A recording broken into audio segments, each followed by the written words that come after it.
Mes chers amis, bien le bonsoir. Je vous fais une petite capsule vidéo ce soir, un peu inhabituelle peut-être.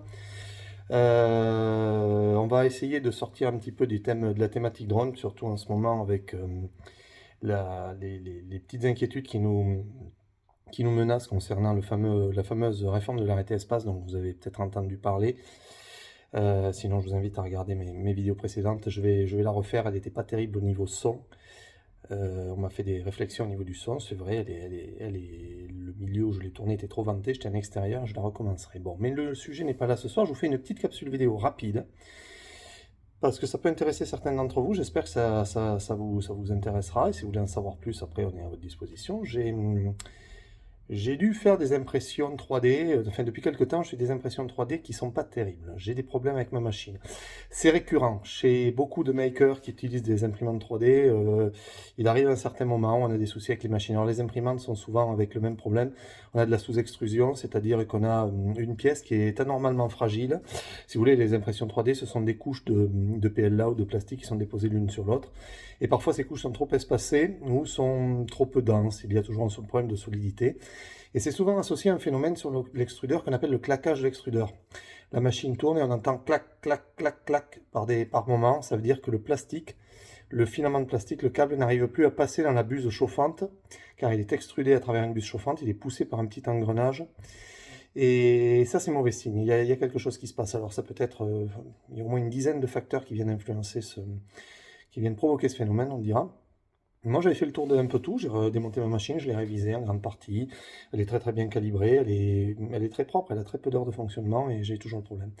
Et j'ai décidé aujourd'hui de faire une grosse révision qui n'est pas compliquée en soi, mais qui va nous permettre de vérifier un peu plus en profondeur ce qui se passe à l'intérieur de l'extrudeur. Alors l'extrudeur c'est une chose, je vais basculer sur la partie, sur l'autre caméra, je vais filmer les pièces, vous allez comprendre, et il y a la partie du corps chauffant, la partie qu'on appelle le hot end, la partie qui chauffe la buse que je n'avais jamais démontée. Effectivement le loup, à mon avis, se cachait à l'intérieur. Alors je vais vous montrer ça de suite. Donc voilà, on a fait un petit demi-tour. Vous avez ici une partie des pièces que j'ai démontées. Voilà la machine. Alors la tête d'extrusion et de chauffe se situe ici, elle est ici, hein. Là, elle n'est pas présente. Je ne l'ai pas, je l'ai démontée. C'est en grande partie cette bestiole-là, hein, qui vient prendre place ici, comme ça. Et en fait, ce qui se passe, si vous voulez, c'est qu'à l'intérieur de cette tête, pour vous la faire rapide, pour ceux que le making 3D intéresse, l'impression 3D, vous avez, qui arrive en haut de la tête, ici, ce qui est au plus près de la bobine de fil qui se trouve là-haut. Vous voyez, la bobine de fil se déroule. Alors, j'ai pas de fil en place, hein, mais elle descend ici et elle arrive sur la tête. Et la tête se déplace comme ça, en X et en Y et en Z. Et bien, ce petit objet-là, vous avez dedans un petit tube en silicone, comme ça, qui s'infiltre dedans, qui se rentre à l'intérieur. Alors, je ne vais pas le rentrer parce qu'il rentre un peu en force. Il descend à peu près jusqu'à 90% de l'objet.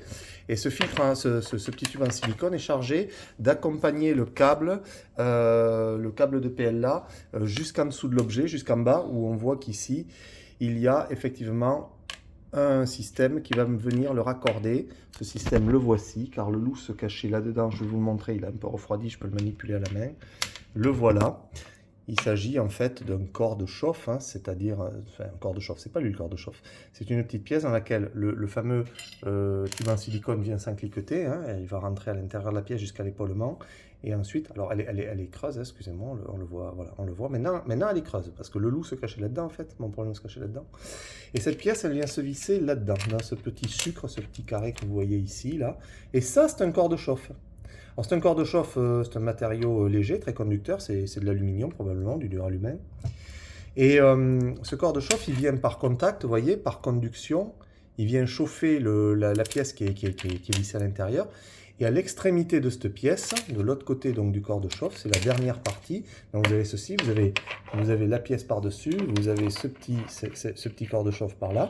Et ici, de ce côté, le câble sort, fondu, à travers une buse que je vais m'empresser de vous montrer. Alors non, ce n'est pas un oiseau. Oh que c'est vilain, c'est laid, un peu d'humour. Mais c'est une toute petite pièce en laiton, dans un métal qui est à la fois suffisamment solide et conducteur. Alors je vais la poser parce qu'avec mes grosses pattes d'ours, on ne la voit pas bien. Et je vais prendre de fines pinces, voilà, pour la manipuler. Et voilà ce que c'est. À l'extrémité, vous ne le verrez pas trop à la caméra, il y a un trou qui fait 0,2 mm. Il est calibré en fonction des travaux qu'on veut faire. Le plus courant, c'est cette buse, elle fait 0,2. Et le câble fondu va rentrer par l'autre côté, bien sûr. Je vais avoir plus vite fait comme ça. Il va rentrer ici. À partir de là, le câble est en fusion. Et il est poussé en force par un système qui, lui, est l'extrudeur, que je n'ai pas ici. Voilà, c'est une petite roue dentée comme ça. Vous voyez, c'est la roue métallique en fait. Ça, c'est la roue d'entraînement du moteur. Et cette roue, elle est tout en haut du système et elle pousse le câble en force jusqu'à ce qu'il arrive dans cette partie chaude où il fond et il va couler, injecter en force. Voilà, alors ce qui s'est passé en fait, c'est très simple, c'est que j'avais des problèmes assez classiques en i3D, ceux qui en font en impression 3D, les makers connaissent le problème, ça s'appelle de la sous-extrusion, c'est-à-dire que sur un temps donné, sur un déplacement de tant de millimètres pendant tant de secondes sur la feuille, elle devait extruder, je ne sais pas, je vous donne des valeurs, un quart de centimètre cube, et elle extrudait qu'un huitième ou un 16e, très peu, et j'avais pas assez de plastique, de PLA sur la pièce. Voilà.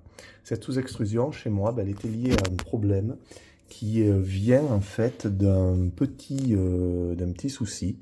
Ici, je vous ai dit qu'il y avait mon tube silicone. Pourquoi il y a un tube silicone dans cette pièce avant la partie chauffante? Eh bien, tout simplement parce que la partie chauffante qui est au contact de cette pièce viendrait la faire chauffer énormément par conduction, et au bout d'un moment, si le câble arrive ici, il ne doit fondre que ici le câble, pas avant. S'il fond là-dedans, c'est une catastrophe. Et ce qui s'est passé, c'est que mon tube silicone, au démontage, avec beaucoup de difficultés parce qu'il était quasiment fondu, je vais aller vous chercher je fais une petite pause, je vais aller chercher le morceau de tube que j'ai sorti. Il s'était coupé à l'intérieur, il s'était écarté, et il laissait le fil au contact de la chaleur avant la chambre de fusion. Voilà, donc ça mettait un gros bazar. Ça a réussi à entraîner des petits morceaux de silicone dans la buse, donc inutile de vous dire, dans un trou de 0,2 mm. C'est une catastrophe, le moindre cheveu la bouche. On est sur le calibre, c'est plus petit qu'un cheveu. Et donc ça a été un gros problème depuis plusieurs mois et je viens de découvrir le loup. Je pense que c'est lui. Et nous allons le remonter. Ce soir, nous ferons des tests pour vérifier. Je vais aller vous chercher le petit morceau, le coupable qui empêchait le câble PLA, excusez-moi, de progresser correctement jusqu'à la chambre de fusion. Alors voilà le coupable. Voilà le coupable. Il est là. Il est, c'est un tout petit morceau de silicone.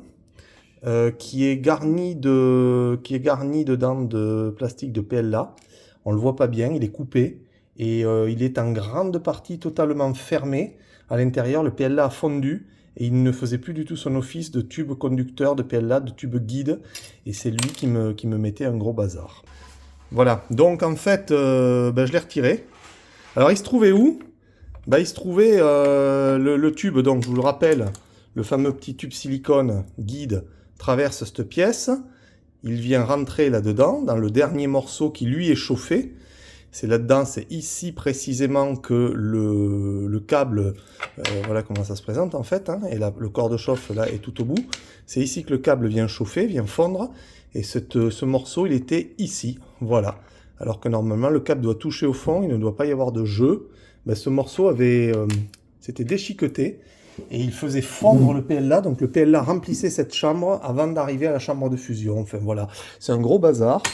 C'est pour montrer, alors à la fois aux makers, ceux qui sont habitués à la 3D, n'hésitez pas à démonter votre hot end, votre tête d'extrusion totalement. Ça m'a pris 30 minutes de démontage. J'ai été assez méthodique, j'ai classé les pièces parce qu'après, bon, il y a quand même beaucoup de petites vis. Ça m'a pris 20 bonnes minutes pour aller extraire le morceau là-dedans. La petite astuce, vous m'avez peut-être vu arriver tout à l'heure avec des pinces, je le tenais avec des pinces assez costaudes, des pinces de bricolage comme ça, parce qu'en fait, je suis allé le promener devant un pistolet air chaud. Makeuse, si vous avez de l'imprimante 3D, achetez-vous un pistolet air chaud qui souffle au moins à 250 degrés. Vous le baladez devant le pistolet air chaud, le gros avantage c'est que tout le plastique qu'il y a dedans va fondre et vous pouvez l'extraire, vous pouvez le pousser avec, moi je l'ai poussé avec une petite aiguille, et pareil quand on a la buse, on peut passer un pistolet air chaud dessus, la tenir avec une pince, et après on vient la nettoyer avec cette corde à piano, je sais pas si vous la verrez bien, elle fait le calibre de 0,2, elle est adaptée à cette buse, et on vient pousser toute la saleté qu'il y a dedans de manière à sortir toutes les saletés, voilà. Eh bien, écoutez, chers amis, je vais remonter ma machine. Et ben, si ça fonctionne, je vous ferai une toute petite vidéo sur un petit modèle que nous ferons pour tester la machine, qui est à la fois, alors pour les connaisseurs, pour les makers, ça s'appelle le Benchy 3D. C'est le petit bateau Benchy que vous avez peut-être déjà vu, je vais vous en montrer un, j'en ai un dans le placard de la 3D. Le voilà, il y en a d'ailleurs plusieurs. Alors ce petit bateau qui est assez rigolo, qui mine de rien paraît pour être un jouet, hein. Là il est à peu près à l'échelle normale de ce qu'on fait quand on le construit. Et bien en fait c'est une torture, c'est ce qu'on appelle un bench test, c'est une torture pour l'imprimante 3D. Si elle arrive à l'imprimer sans aucun défaut, alors je regarde celui-là n'a pas de défaut. Les parties qui sont le plus exposées aux défauts, c'est le haut des portes, c'est le hublot derrière, c'est la petite barre dans la timonerie, les trous, le petit trou de vidange derrière. Il n'a aucun défaut, il est parfait. Là, l'imprimante était en parfait état.